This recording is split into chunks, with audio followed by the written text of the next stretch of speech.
Hey everybody, welcome back to another episode of Monkey Garage. My name is Dylan. In today's episode, I'm getting rid of the obsolete lip seals on the calipers that's notorious for leaking, and I'm converting everything to an O-ring seal. I'm going to show you how easy it is to actually convert your own calipers, and then we're going to install everything, and I'll show you how the process. If you haven't yet, please hit that subscribe button, like, leave a comment, let me know what you think about the series so far, and I'll catch y'all in a little bit. All right, thank y'all.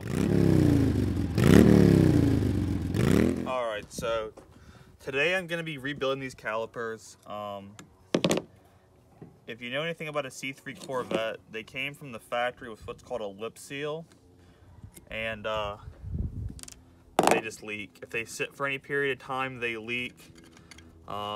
It's a really known issue with them. They're not the best design. You can go down to the local auto parts stores and buy remanufactured calipers for like $75 a pop. But they come with lip seals, and from everything that I've done my research on and read, the lip seal is an inferior design and it leaks. No matter what you do, they leak. You rebuild them, they're gonna leak eventually. I went ahead and ordered an O-ring rebuild kit from Zip Corvettes. It was like 80 bucks per for the front, 80 bucks for the rear. So it ended up being like 160 bucks, and I have to rebuild it myself versus paying the 150 a pop that come O-ring styled. So I'm going to show you how it's done and how to rebuild calipers and save yourself, 50% of the cost of buying it brand new. So step one is obviously take that pin out. For this is Corvette supplies, some are different, some are the same, but take that pin out, and then the Corvette is a two-piece design, so you just take those bolts out.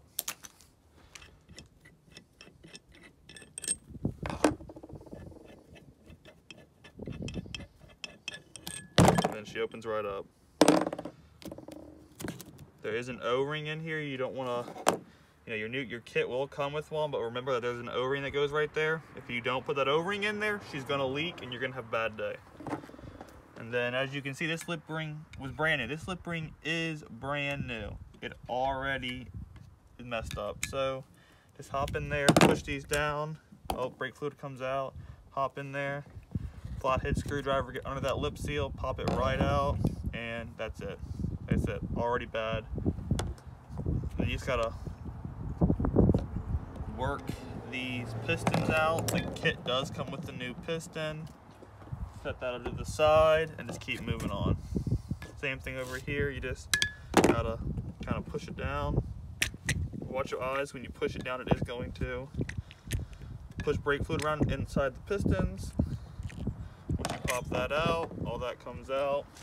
I put mine in order, that way when I go to rebuild, it's kind of somewhat of you just follow it in order, that way you don't mess stuff up, you don't get stuff mixed up. Let me go get a bucket and drain this. Go drain these real quick. Like I said, you just follow the same procedure. You just pop it out, put it in order. Pop it out, put it in order. All right, next step is very simple. You just gotta start cleaning it. So let me go drain this one more time, and then I'll show you how I clean it. All right, so to clean these, it's very simple. All you want to do is get brake cleaner and then just hose them down. Hose them down nice and tight, and then hose them down nice and clean. Make sure you get all that crud out all over it, and then go ahead and wipe it down with a paper towel, and that's the first step to cleaning it. So.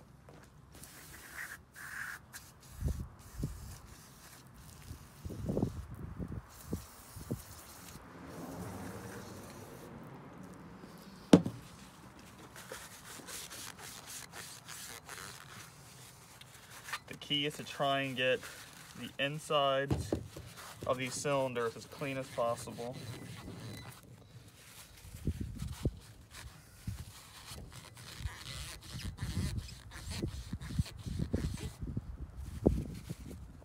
Do the same thing with this next one. And you just want to wipe this down as best you can. That brake cleaner does dry very quickly, so that is one perk of using the brake cleaner. But you just want to try and get any grease and stuff you can get off. I am gonna be painting these, and because of that, I am gonna be steel wooling these all the way down to get them as clean as possible. After I steel wool them, I will clean them one more time with brake cleaner. And then I will go ahead and do my final clean, and then I'll install the O-rings. So I'm gonna knock out this next caliper right here, and then I'll bring y'all back and show y'all how to actually do the O-ring install. All right, so these have been cleaned. When you're rebuilding them, this surface here, make sure you smooth out, otherwise it's not gonna seal and you're gonna have a bad day. Also, inspect your cylinder wall. Just like an engine cylinder wall, you don't want there to be any scoring or to be any issues. If your cylinder wall is bad, then you might wanna look at, honing it out. If you can't hone it out with a brake hone, then you're gonna need to replace your caliper. But mine are in good shape. I have no scoring, no heat marks, no nothing. So this is a perfect candidate for an O-ring rebuild. All right, so let me just open this container up and show you what all comes in the package. All right, so you're gonna get 4 dust shields. And then you're gonna get the actual O-rings and the pistons. So these are the O-rings, obviously.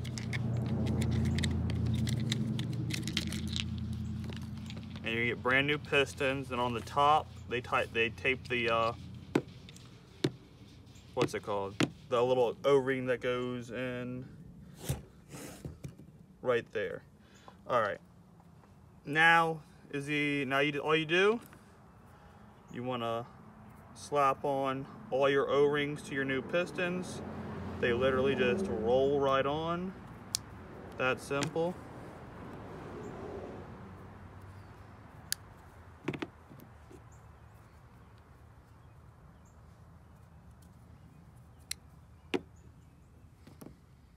It's a very easy process. All right. You want to take your springs and set them in.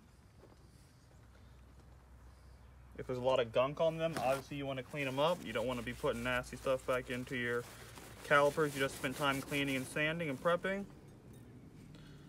Take the extra second to clean them up. Dry them off, get all that nasty stuff off.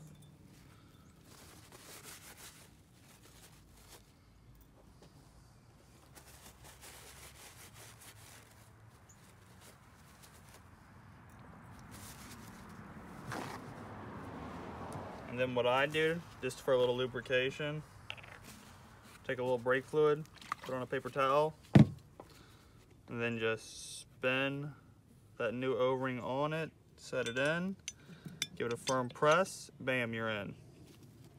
It is that simple. A little lubricate on it, get it on there, press it in, you're in. A little brake fluid, you don't need much, and we're in. And we're in. And to do this, you just gotta slide this over that lip. It'll lock in.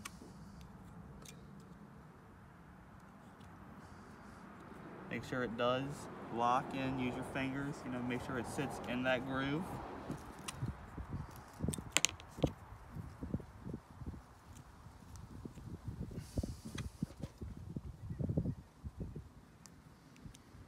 And then all you need is a hammer and a seal installer tool, or if you have a big enough socket, and you just tap them in. So let me grab that real quick. All you do is get your seal installer, put it over it. Make sure that goes flush all the way around. And then that's it. Really quite simple. And I'm gonna finish doing all the seals on that. Then I'll do the other caliper, and then the only thing after that is to torque it back together, and you're done. So the O-ring style is much more superior. Like I said, the lip ring style, let me show you what I mean by that. That's just a lip, and it pushes down on the sides of the cylinder, and that's what seals. These have a tendency to not seal properly, which allows fluid to get up here to your dust cover, which is just a dust cover. This is not a seal. And then you have fluid escaping through the the piston leaking and you lose your brakes. So that's the biggest issue with the lip seals and why we decided to convert to the O-ring style. All right, I'll catch y'all later.